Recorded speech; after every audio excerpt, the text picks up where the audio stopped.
Okay, so for my persuasive speech, I'm going to try to persuade the audience on why all of Earth's resources that humans and people use should be free instead of being owned by a big corporation.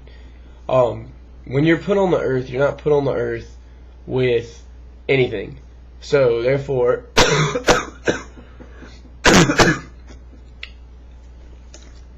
therefore,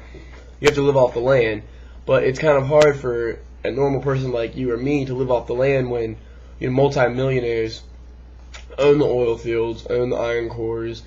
own the diamond mines, own all that stuff. So I think all of that should be free, because if you made all natural resources in the world available to everyone, you wouldn't have world hunger, you wouldn't have poverty. There might not be these people living in, $24 million homes down in a Laguna Beach, but there wouldn't be people living in the slums of Brazil either, because everybody would kind of have the same kind of resources. And it might sound like a communist view, but I don't mean as in government, I just mean as in like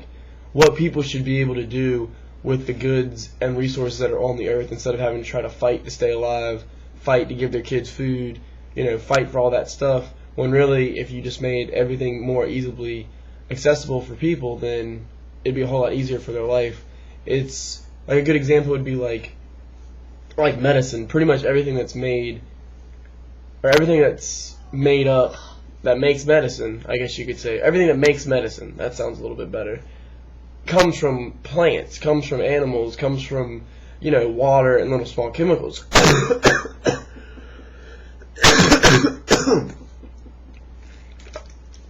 So if all these small chemicals and plants and